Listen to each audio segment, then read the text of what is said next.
Hi, this video addresses that very important question: do we need sex? Okay, some people will immediately answer yes. However, if we think deeply about this subject, then we'll see that an immediate yes is perhaps not really so immediate after all. You know, in life there are many people that may live their whole life without even having sex, without even having any sexual relations with a member of the opposite sex, none whatsoever. And they seem to have lived their life fairly decently, fairly well. They were healthy, they had good times, they had bad times, they laughed, they wept, they led a normal life. And so, seeing those examples, and then there's not just one, two, three, four, a handful, but there are hundreds, thousands right now, and even more in the past. So just that alone, that one example alone, tells us that a human being can live his or her life without having sex. So then now,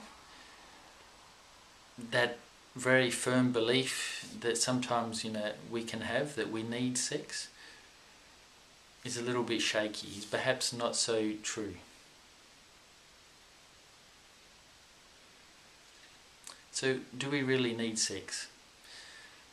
The question is, or the problem is, or the point is, that we actually deep down believe that we do. We believe that our life is incomplete without it, that there's something gravely missing, or there's something wrong with us, or we're like unfulfilled. Now there's this very hungry, ravenous desire within us that cannot be quenched. And because of that we feel very restless, unbalanced, frustrated, angry, irritated, annoyed. But deep down, restless.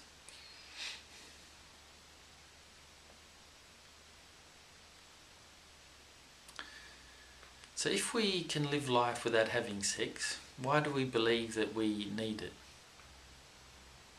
Okay, well, I'm going to give you one powerful reason why. It may be true in your life, it may or not be. But somewhere along the line, perhaps this life, or who knows when, we've come to attach within our psychology a certain comfort, a certain pleasure, a certain emotional well-being, a certain satisfaction, a certain very pleasant, agreeable emotion to sex. Sort of like an escape, an adventure, a relief, an at ease, a certain peace, all in the world of emotions though. We've attached that to sex. We think that sex will bring us those emotions. But the thing is, we believe that we need those emotions. We believe we need rest, comfort, pampering, pleasure, something interesting, something to take our mind off things, something to make us know that everything's alright, feel that everything's alright.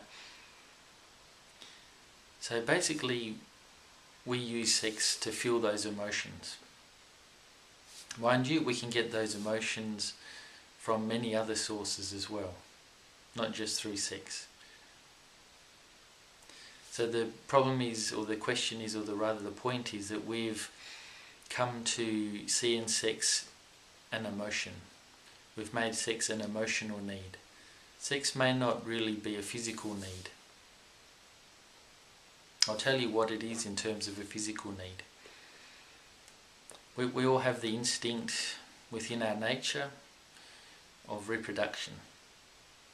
Now we have to, if we don't reproduce, then this life, then this creation, then the human beings on this earth will all disappear.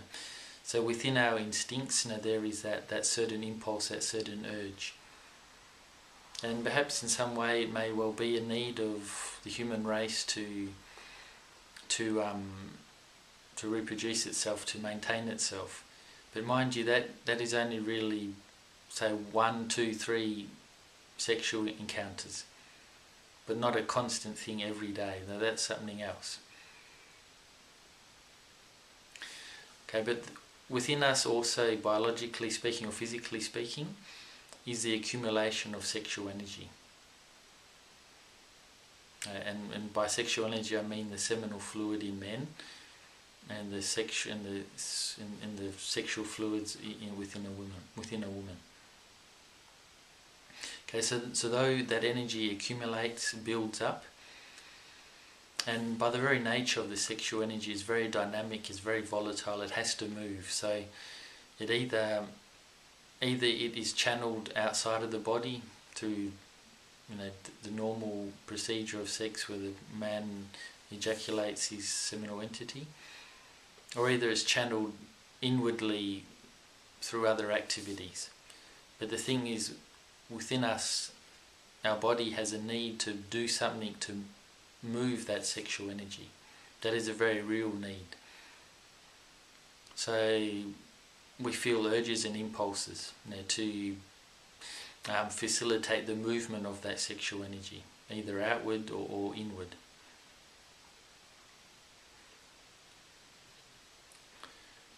So we could say that there is a relative need for the sexual energy, that's true. But imagine a person knows how to channel that energy without having to engage in a sexual encounter with another person. So then such a person wouldn't really need sex then, would he or she? So basically I always like to keep these videos short, so I'm coming now to conclude this video. I would just like to say that it seems only relatively that we need sex. Absolutely, we don't need it. We can do without it, but it's very difficult, I know. Mainly because of the emotions, the powerful emotions that we attach to it. With the physical need of it, the impulses, the urges, the accumulation of the energy, through a superior knowledge, which we call the transmutation, the inward channeling of that energy, that can be dealt with. But of course, sex has that marvellous creative power. So if we want to create something, either physically, externally, like a child, we need to use sex, the sexual cooperation, the sexual relations between man and woman. But if we want to create something within us, to harness that energy for some internal creation, and to improve, to cultivate our vital energies, our creative energies, our intellectual, emotional energies, then we need to use sex. But using sex in a very different way to what we currently know about. It's rather the inward channeling, transmutation of that sexual energy, transformation rather, of that sexual energy. Okay, I'm just going to finish this video now. So just think about it. Now question yourself, do you really need sex? Perhaps, most likely, I think in nearly everybody's case, we do, but not for the reasons that you believe you need it for. To need it for comfort, pleasure, security, assurance. For me, it's not the right reasons. Because it makes us very needy and dependent upon another human being. And we have to really be the one, we have to possess happiness, assurance, security, self-worth, etc. from within us. If we don't, it's ridiculous. How can our happiness depend on another human being? That means we're not happy. We will never be happy. That means we do not have happiness. To have happiness, we have to possess it. It has to be ours. It has to come from within us. We have to own it, be able to reproduce it, invoke it any time that we want it. You cannot depend on another human being. No, that can't be like that. Okay, alright, so hope I've given you food for thought. Thanks, and see you in the next videos. Bye.